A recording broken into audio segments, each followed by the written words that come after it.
Jeannette. How are you? I am doing very well. Thanks for asking. I did have a technical glitch, so I had to go out and come back in. Thank you And for your that's fine. patience. That's par for the course with IG. You know that, right?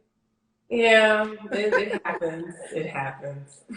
Well, that's okay. So let's go ahead and get started. First of all, I wanted to thank you so much. I've already introduced you, but I'm going to do it again. Okay. This is Jeanette Washington with Barely Articulating. She has a background in speech and language pathology, and she has used her knowledge and her experience to go ahead and advocate for the dyslexic community, to promote accessibility to technology and employment opportunities. Yes. And I am so pleased that you took the time to speak with us for a few minutes today. Thank you again for having me. Definitely very much appreciated. And I think that your introduction was really quite elegant. So, Well, I did take a few moments to look at your profile, and I appreciate that. I've also seen you interviewed before, and you struck me as just someone who is very resourceful, and for a lot of reasons, I wanted to have you on board. So thank you again. Well, now again, I want to go ahead and I get am started. honored Now, to be here. What sparked your interest in working with the dyslexic community? What was it that you felt compelled to reach out and work with that community? Okay, so it's probably a really sweet and short response I can provide. I had started working for the largest school district in Mississippi, and naturally I became an advocate for the students that I saw, and I had a lot of students that fell into that category as having specific language or specific learning disorder, and with that in mind, I really started to do the work. I started to do some research and understand what is that SLD label. What is that all about? And eventually, the work that I did around advocacy allowed me to work with Governor Phil Bryant, and we were able to sign and initiate 2 different statewide dyslexia laws in May of 2012. So my work was, again, sweet and short because I was just learning about this dyslexia thing. What is this? And then I was called to be an assistant for the governor as he kind of created this law that the preschoolers would be tested, or it was kindergartners. It wasn't preschoolers, it was kindergartners that they would be tested. So the state of Mississippi, where I no longer reside, has certainly got some great provisions in store for dyslexic learners. I'll say that. Awesome. And it's amazing that you said you worked in Mississippi because I lived there. My husband was stationed there in Pascagoula, and I lived in Gulfport. And so I understand that there is a great need. There was, and I'm sure there still is a great need. So the fact that you were willing and able to make an impact there, that's awesome. My son is autistic, and I had to navigate that system. So I understand how important your work was. Thank you. So, well, I will say, oh, I'm sorry. I was just going to say Mississippi is near and dear to me, is all I'm going to say. Mm-hmm. Yep. So as a speech and language pathologist, what were some of the common challenges or, some of the most common challenges that you saw? So I would say for my caseload, I had a lot of language disorders, and I had a lot of articulation disorders. When we're talking about language disorders, it's basically receptive or expressive. And for those who are not quite familiar with the two, receptive language disorder is hypothetically a child that has trouble understanding words that they hear and that they read, while expressive language disorders would be a child who has trouble speaking with others and expressing their thoughts and feelings. So I really worked with a lot of those particular disorders, and they can be diagnosed between 3 and 5. So my caseload has always been K through 12 though. I've never really saw a lot of high schoolers. I probably have like 1 or 2 that I've worked with extensively. Usually it's from that K to about, I'll say about 8 that I've worked with. And what were some of the strategies that, you know, you thought, just a few that you can think of, that were kind of most effective in working? Did you primarily work with dyslexic students, or were there other diagnoses that you interfaced with and supported? And what were some of the strategies? So apraxia of speech was very prevalent. Autism has been extremely prevalent. Selective mutism has been prevalent for my caseload. However, when we're talking about language disorders and some of the ways in which we can understand who is at risk for those, it would be all about understanding the family, the timeline, and the history of the family. The premature birth rate could potentially be a cause for language disorder. So could hearing loss. So could genetic disorders like Down syndrome or fetal alcohol syndrome could certainly be a risk factor for language disorders. And when we're talking about different activities to assist with expressive and receptive language, there are three that I commonly use. So the first would be Simon Says, and I would tailor it to that student. So if that student was a big fan of Spider-Man, or they were a big fan of Batman, then I would say Batman Says, and we would play that game. It's a classic game, and it's obviously a great way to target many skills, but mainly following directions. For a fun twist, you could also switch roles and you be the person that the student is telling what to do and providing directions and instructions to. So that's always a great way for parents, speech language pathologists, and educators to tap into that game.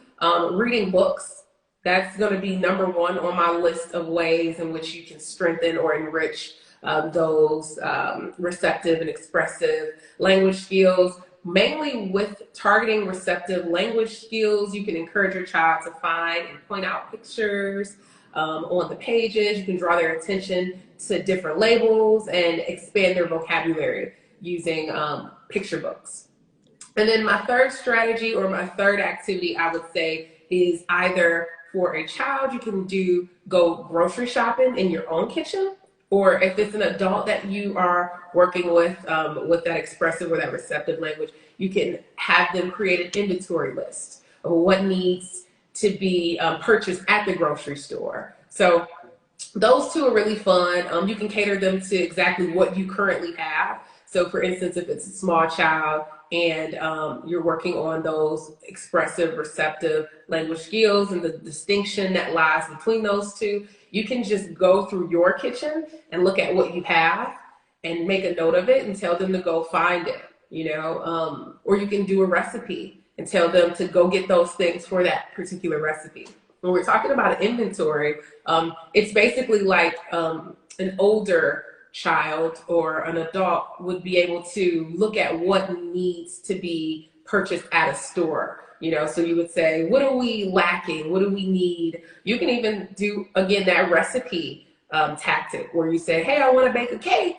What am I going to need to bake this cake? I'm going to give you a couple clues or a couple hints, and you go in the kitchen and have at it. So those are probably three of my favorite strategies as we're tackling receptive and expressive language. That's really awesome. And as you were talking, my mind was kind of going back in time. I did share I have an autistic son. He is 30, and he started out being nonverbal.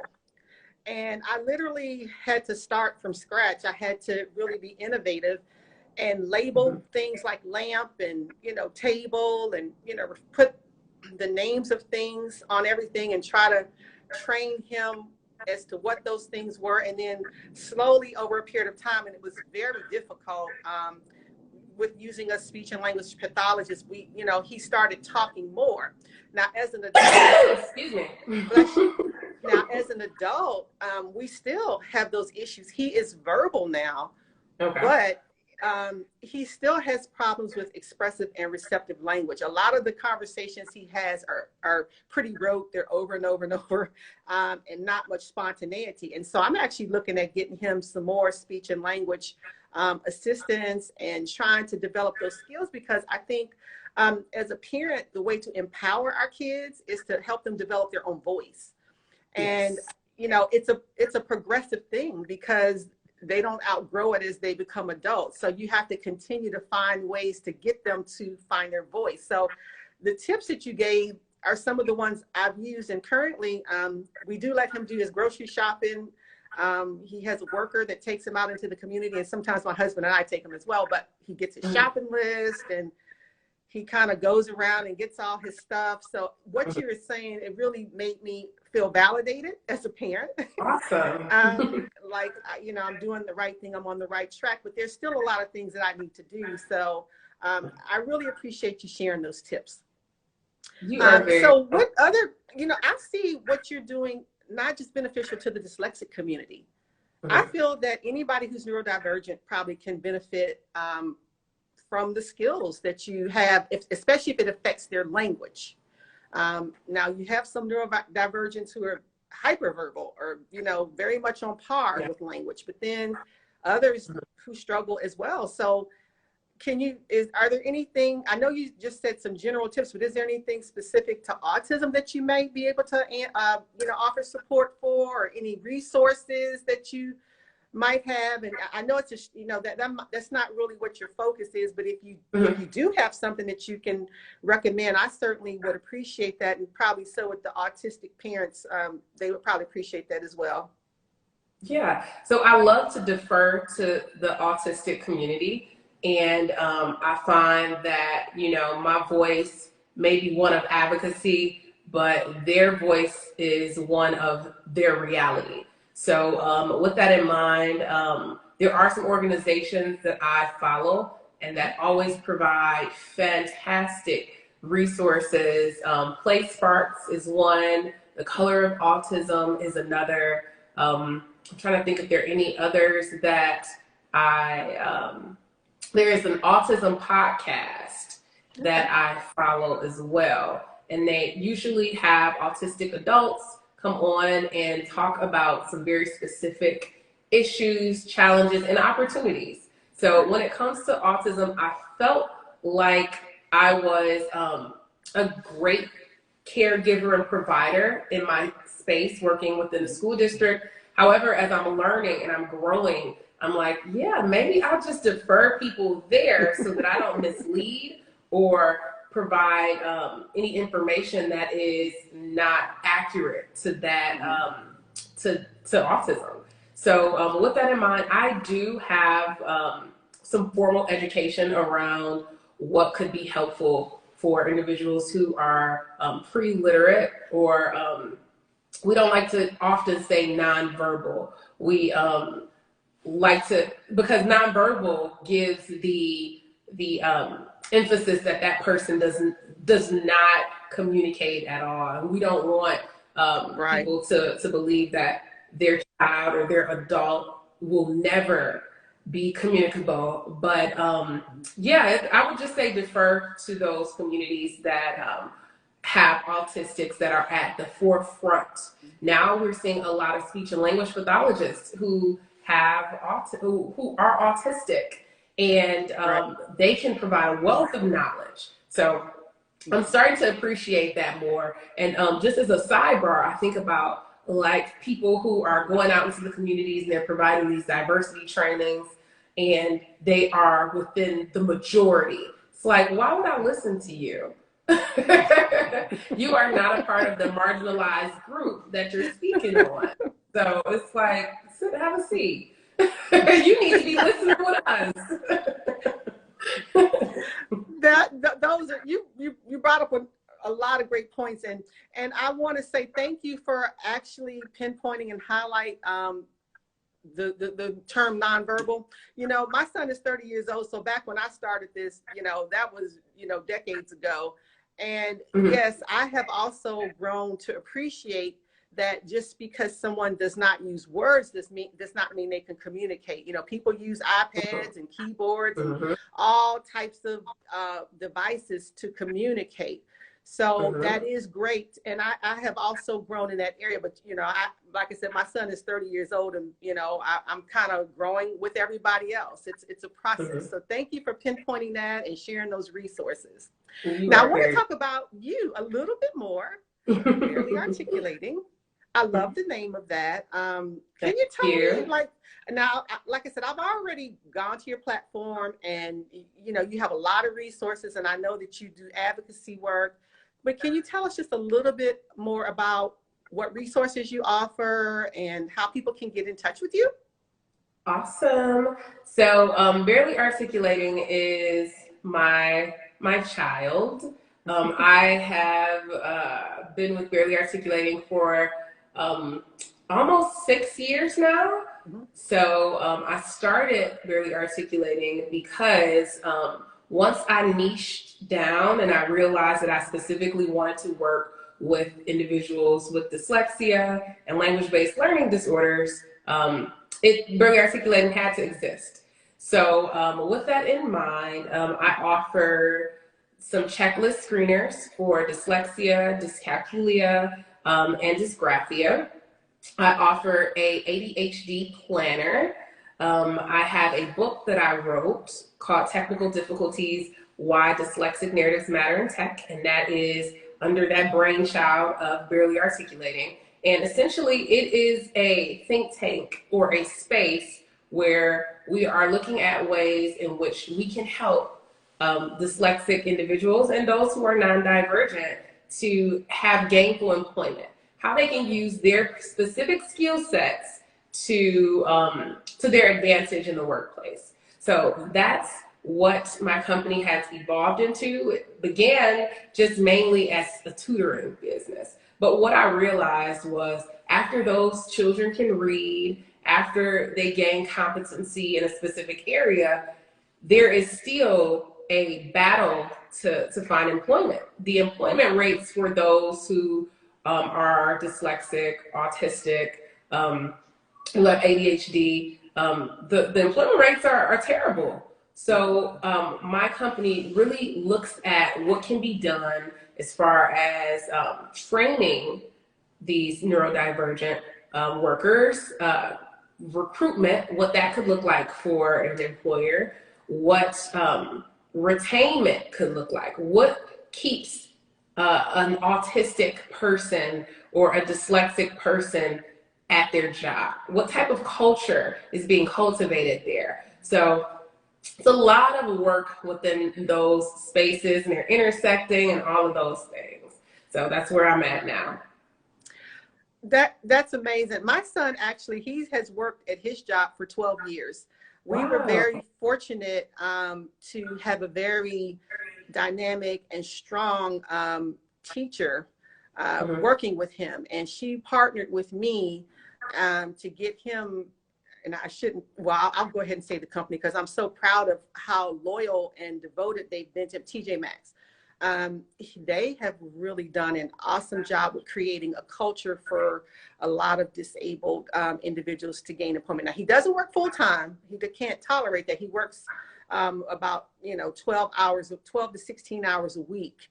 But the fact that he's been there for 12 years, it is important. It's been a big self-esteem builder. He's blossomed. He wasn't using words, I will say, when he went there very much, but he's more of a talker now. He engages and is more social. And so I see how even just having his own money to spend on little miscellaneous items that he wants, it's been such a big boost. So I am so proud that you are committed to that cause, because I see the difference that it has made in my son in so many ways to have gainful employment. So, I encourage everybody, if you have not been following Jeannette Washington, to please follow her. I'm going to be posting this video afterwards, and please connect with her. I'm so happy that you have taken time out of your busy schedule to come on my little platform and share this information, because it's going to help so many people. Now, before we close out, because I don't want to hold you too long, because I know you are extremely busy, can you just give us some final closing thoughts for parents, for caregivers, and for even individuals who are facing challenges with dyslexia and finding employment and access to technology, is there anything that you would like to just close out and say? So I am going to close out and say, if you have concerns about your child's development, you may be told to wait and see. But the latest research on brain development in children suggests quick action is necessary. So for all of our parents who are watching who have smaller children, if you have some concerns, follow your intuition and go see your child's pediatrician so that you can make those proper steps and really get your child on the right track. That's what I'd like to leave with. You all can follow along with my journey and some of the work that I'm doing at barely_articulating on Instagram. I am on Twitter, Tumblr, and I'm on TikTok now. So check me out. You're TikToking now, great. I'm TikToking. All right, Jeannette, thank you so much again. Jeannette Washington with barely_articulating. I will have all of her contact information on my post when I put this live up there. Please join with her, connect with her, partner with her. And I will also be connecting with you because I do have some questions. And you do consultations, so, right? Yes. You can certainly connect with me. I would say hop in my DMs and send me a message, and we can look at a consultation. Absolutely. Okay, thank you, Jeannette. You have a great day. Thanks for this wonderful lunch and learn and all the information you shared. Thank you for having me. Bye-bye.